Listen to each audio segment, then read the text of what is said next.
Hello everyone and welcome back to my opinion, and this will be the first out of two videos where I preview the auctions for each of the 10 franchises and I give my suggestions on who they should go for. In my previous video I covered the retentions made by the Chennai Super Kings and I discussed a couple of names they could go for in this mega auction. However, I wasn't quite specific enough as I usually would have been in previous videos where I would have given a few more names than just two. And since this will be a video where since it's quite close to the auction, where I give names for every franchise, I'll be adding to what I said about the Chennai Super Kings in the previous video. I won't go through the retentions in detail as I've done that already, but because of the players they'd released, they'd got 31.4 crores to spend going to this mini auction, with 6 slots remaining and 3 of those being for overseas players. I'd compiled an 11 going into this auction and they've got a full 11 there. And this is the 11 that you saw played throughout the majority of the 2023 IPL season. In terms of what they need, since Ben Stokes has been released, they need that gun overseas batsman to supplement that slot.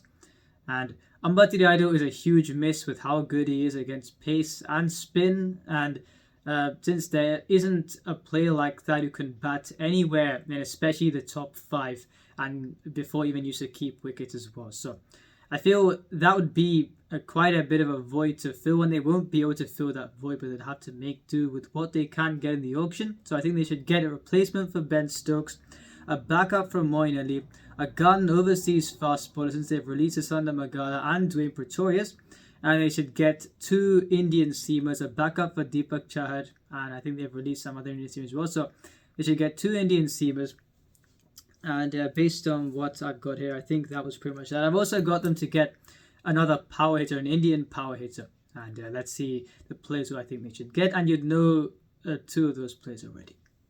As I said during the preview video of last year's mini auction, I've given potential signings as well as prices that I think they could go for. These prices are dependent on 2 things. First of all, for certain players that will be sought after by most of the franchises, the prices are on a worst case scenario, which it's good to take into account when every team or most team will be going after that particular player. And secondly, some are based off realism.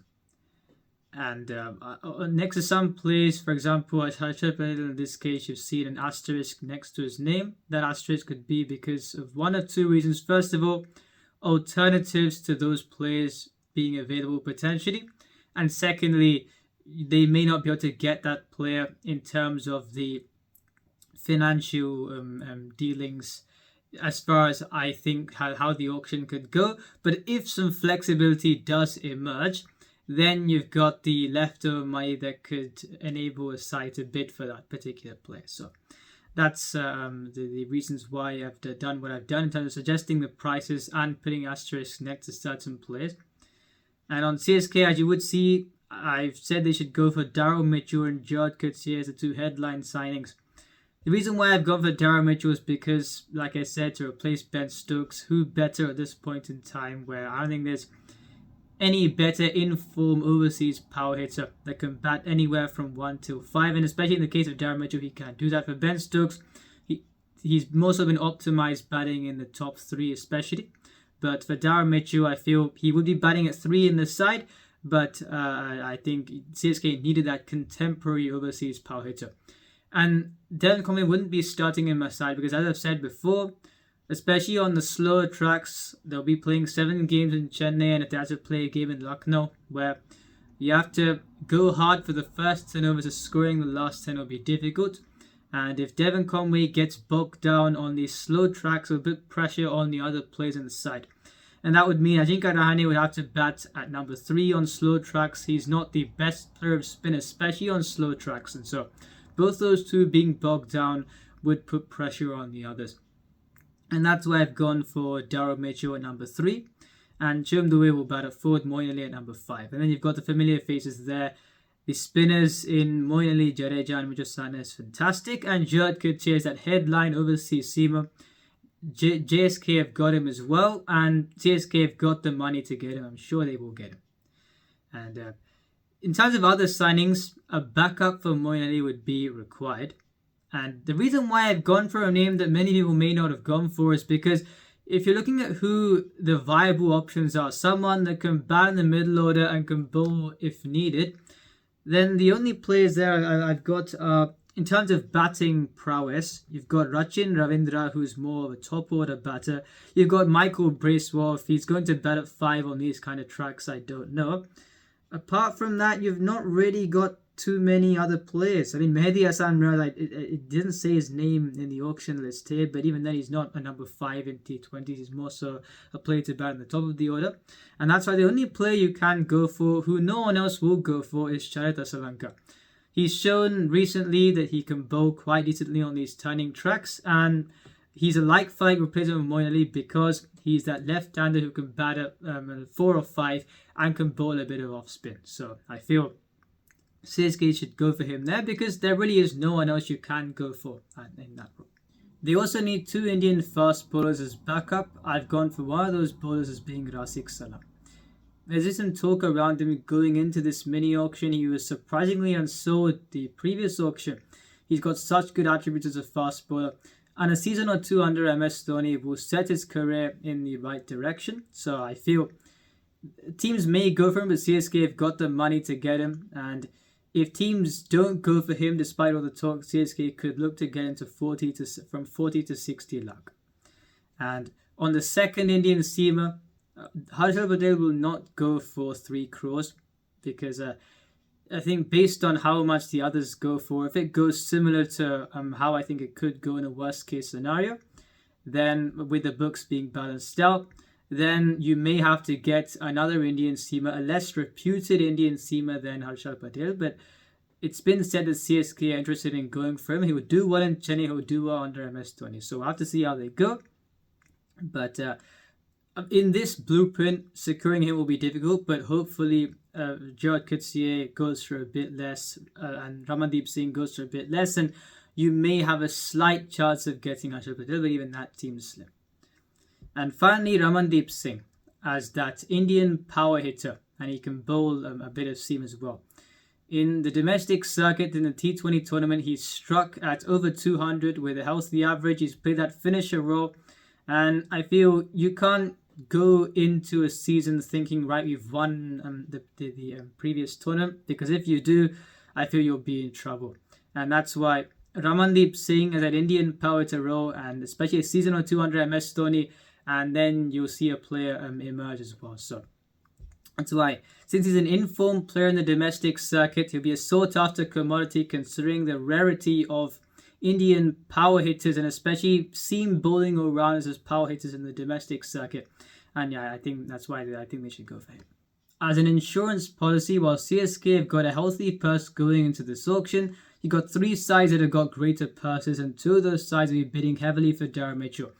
If they shell out more money and secure Mitchell in their side, CSK need an alternative, and that's why I feel to get that gun overseas aggressive batsman at number 3, they should go for Harry Brook if they don't get Darren Mitchell.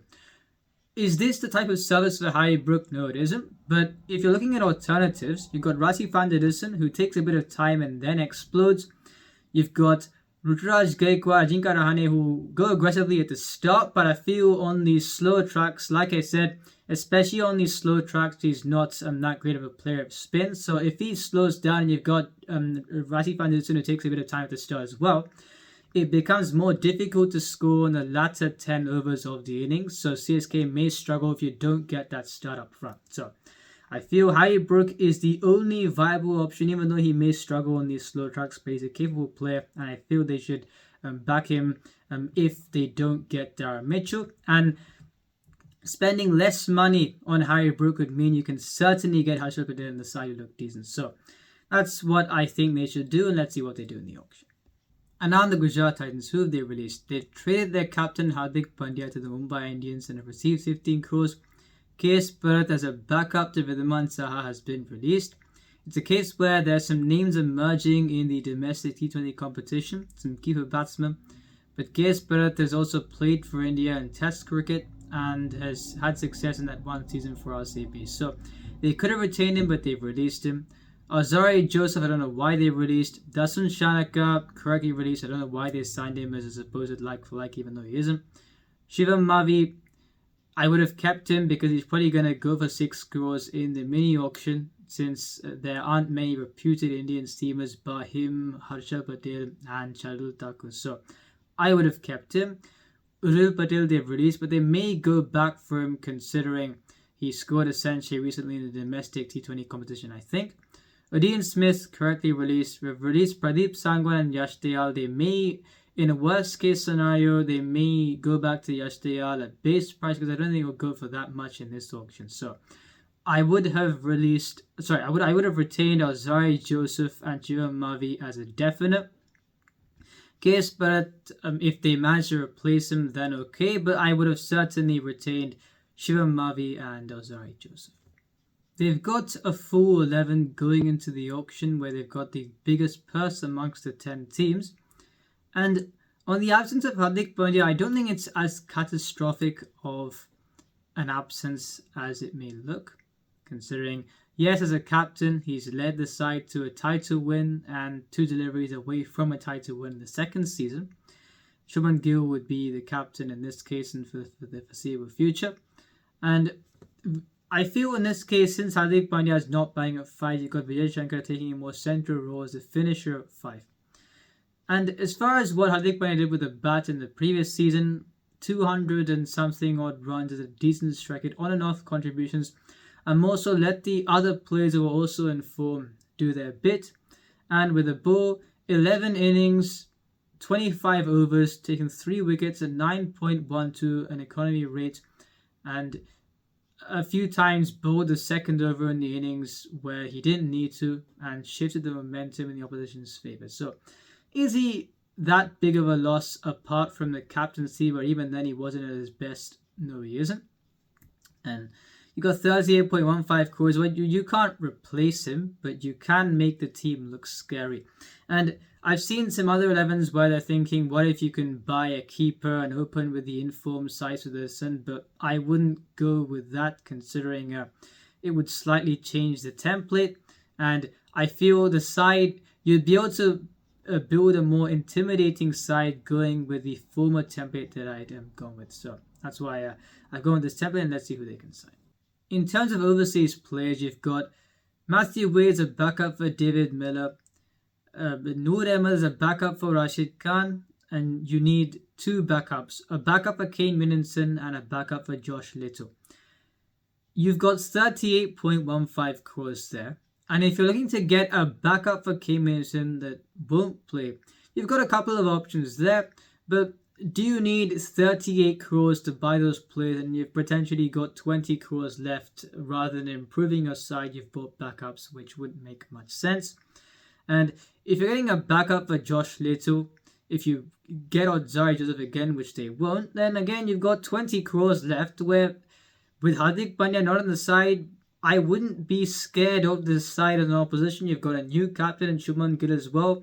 The aura around the team will change, which is why I've got 2 signings that are signed to scare the opposition, to bring the fear factor that you would have got with Hardik Pandya in the side. And that would be Darrow Mitchell to bat at 3 as a power player, because Shubman Gill is more of a touch player. Ridhaman Saha, it's a 60-40 cluster. 40% of the time he can get consistent contributions at good strike rates. The other 60% not so much. And that's why you need to get another Indian keeper batsman. But to take the pressure off those 2, I've gone a Darrow Mitchell at number 3. They've got the funds to get him. And instead of getting a backup for Josh Little, unfortunately Josh Little, with however well he's done recently, he's got a 6-for against Zimbabwe as well in the ODI series. You've got the money to get a player that would mean Josh Little would be the backup. And that's why, subject to injury, yes, but I've gone with Mitchell Starc. Imagine Mitchell Starc, Mohammad Shami, Rashid Khan, Sai Kishore as 4 bowlers, and you've got Darrow Mitchell and David Miller as your 2 overseas batsmen starting. That is a scary proposition. They would not miss Hardik Pandya in terms of batting and bowling. The only thing they'd miss him in is captaincy. if Shubman Gill, who's relatively inexperienced at leading players at this level, if he can somehow do a half-decent job with help around him, he would have the players to work with, and this side could look quite something. So I feel they've got to get Mitchell Starc and Darren Mitchell. They've got the funds to do that. They've got to get at least one of those two. I'd get Mitchell Starc, certainly. And you've got an alternative of Darren Mitchell that I will discuss in a bit. An aggressive key batsman, because Ridhaman Saha as well, you don't know how he's going to go. Urvil Patel, they could sign him. I'm going to an asterisk because I don't think he may not go for as much money. Secondly, they may not go back to him. You've got other players there as well, so any one of those would be fine. And you need some Indian seamers, so I've gone with Umesh Yadav as a backup for Mohammad Shami, and I've gone with Razik Khan as well. They may get Shivam back, but if they don't, you've got these options. And as another power hitter, I feel they may need that as a backup. I've gone with Ramandeep Singh. So I feel they've got the money to afford all these players. And I think especially if they get Mitchell Starc and Darren Mitchell, they will be a strong proposition. And as an alternative, if you can't get Darren Mitchell for some reason, which I don't think there'll be any team that would compete with the Gujarat Titans in terms of getting him. But if you don't get him, then I feel you should get the next best thing along and get Harry Brook to bat at 3. And yes, they may be thinking Kane Middleton to bat at 3, especially in Ahmedabad where the ball moves around the power play. A technically sound player at 3 would be very good, especially with the class of Kane Middleton.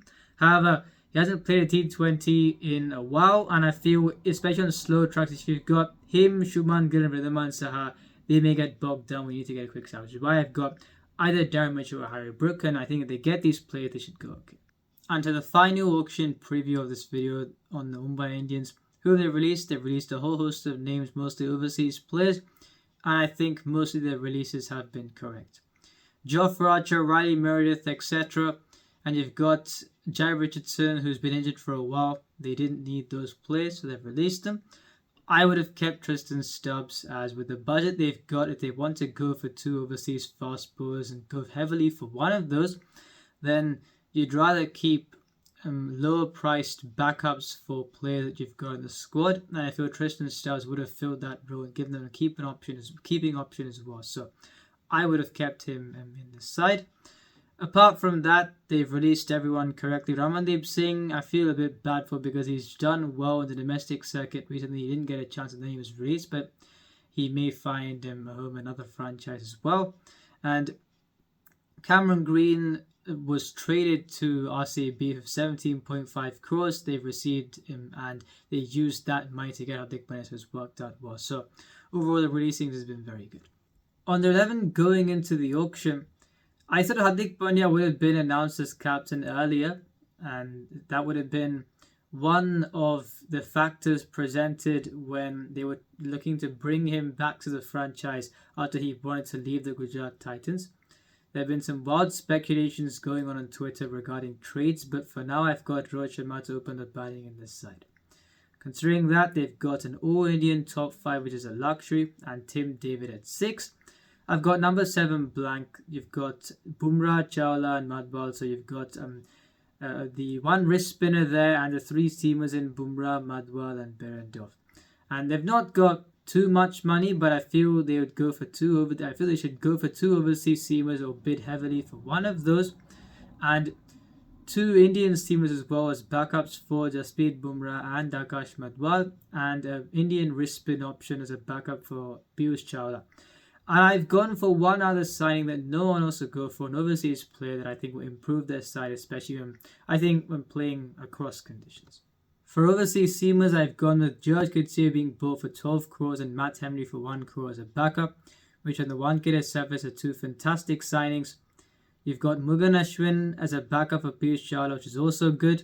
Kartik Tyagi and Razik Salam as the 2 Indian seamers. Tristan Stubbs, because if you want to get a budget backup for Tim David, no one else will go for Tristan Stubbs, and there's no one else who's got that low of a base price that would be a backup for Tim David, you'd think, and that's why I've gone with him being bought back by the Mumbai Indians.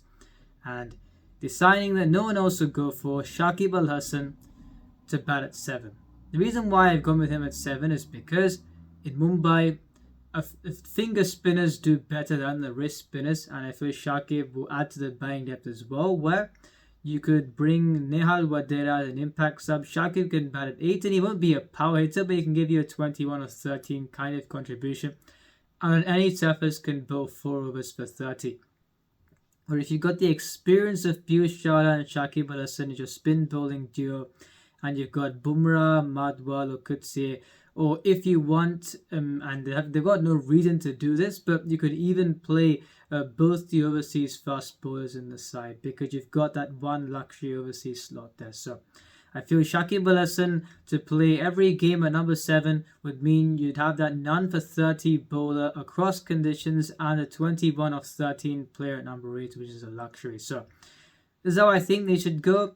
They've got 8 slots left for overseas, so if they've got some money left, which I think they may do, because things may not go exactly as to how I think they'll go even in the worst case scenario, they may get another Indian batsman who they would have scouted. So overall, there's not too much to say about the side, because I feel with Hardik Pandya being back in the side, they've got another luxury slot where you've got 5 gun Indian batsmen who will play for the national side.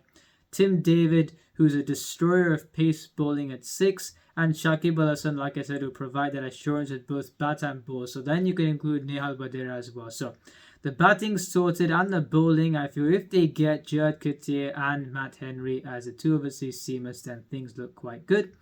If they don't get Gujarat Titans, they may not be able to get Mitchell Starc. I think they'll go for similar prices. If they don't, I think they could get someone like a Pat Cummins, who also, if he bowls 3 overs up front in Mumbai, will be tough to get away.